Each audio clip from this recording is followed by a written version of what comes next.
Welcome back to another edition of Research Fantasy Presents, our NBA Fantasy Baller DFS edition for Thursday, May 11th, 2017. Gotta be honest with you, getting pretty bored of playing the same two games back to back at this point. As much as I hate to say it, there's very little strategy and just a whole bunch of luck involved.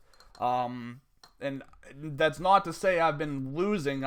It's just irritating. I'd like there to be a little more sport when I do these videos, especially in the regular season. You take a bit of a sense of pride when you're able to hit on something that maybe somebody else missed, or bring out a play that ends up being low owned that does well. But when we're in the playoffs and we're talking about, especially right now where we're literally just cycling back and forth between two games, and that's only going to persist moving into the conference finals, it's very, very tough, and it's just not conducive to why I like to play daily fantasy. So this is becoming laborious. I'm going to continue to do it just because I get enough positive response that, you know, it's warrants continuing to do them. Let's start things off as San Antonio attempts to close out the Rockets tonight.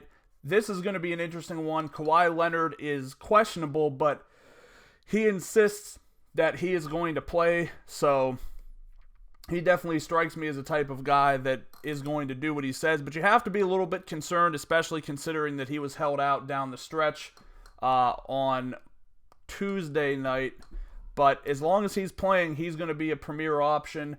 Behind him, you got to like Patty Mills at that price. I think he's going to be able to produce. LaMarcus Aldridge, an option, though he did have a good game last time, but it took him 42 minutes to do so. I think it's still within the realm of possibilities. Pau Gasol, someone I'm not writing off. And then I think you have some kind of toss-ups between Danny Green, maybe Manu Ginobili, but Jonathan Simmons actually kind of doing a little bit better right now.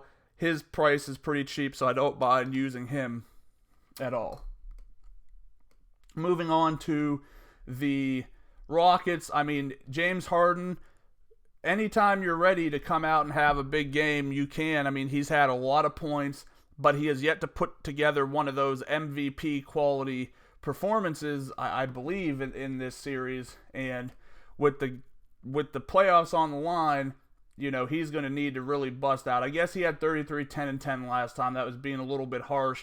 But you get spoiled with guys like Harden and Westbrook when they turn out something like 43, 2, and 5. You're literally like, what the hell is that? That's not good enough. Do better. But we're spoiled because we saw a whole year of these guys just putting up ridiculous numbers. So he's the first spot to go on Houston for me, because if they're going to stay in it, he's going to have to ball out. Clint Capella doesn't have Nene. I don't like using his last name. I don't think he likes using his last name. But he doesn't have Nene in front of him for the remainder of the playoffs. So he's got new opportunity. He's been pretty solid. I think the Rockets, if any, one of their biggest takeaways from this year has to be the development of Clint Capella and how he's really... I think he's really put himself together. He's going to be a solid talent in the NBA. Maybe he's not going to be a household name, but he's going to be a guy that players and fans respect. Beyond that, I kind of like hodgepodge everyone together. Ryan Anderson, Trevor Ariza, Eric Gordon, Patrick Beverley. I think all of these guys could be reasonable plays. It's just a matter of which ones. And like I said, there's really nothing. What are we going to sit here and say that's different between game 3 or game 4 and 5 and game 6? Like, what's different?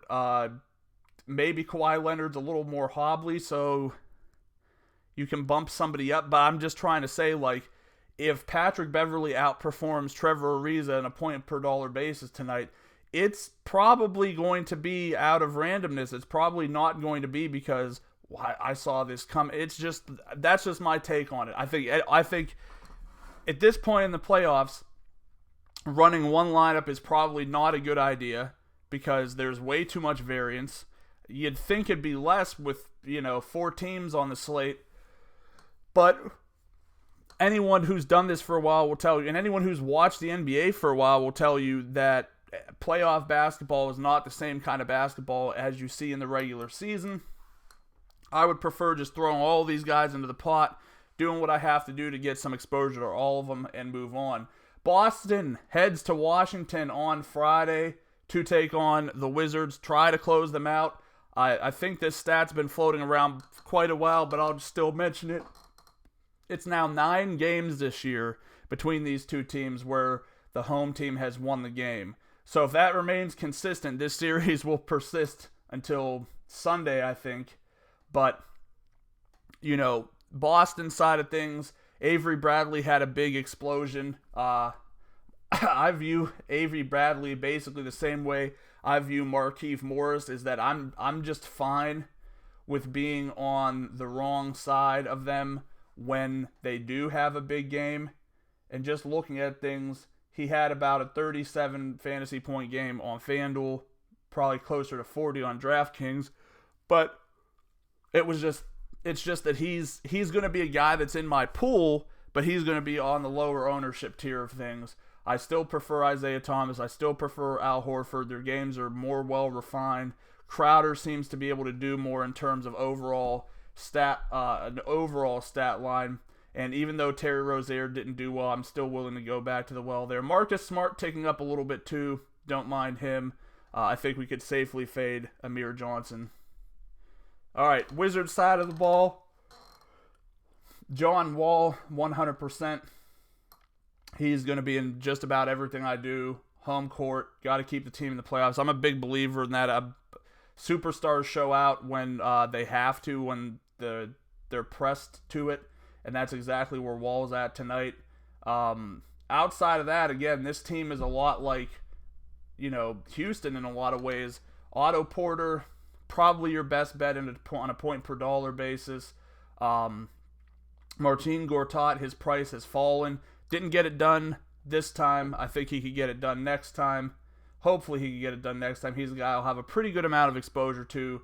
And then pretty much wrapping things up, I'll have Bradley Beal a little bit because he's prone to some blow-ups and having big games, but that price is a little bit high for what he's been returning. Sorry about that. And then you can always take a flyer with Bojan Bogdanovic. I mean, he's got upside. His stat line kind of saved him last night.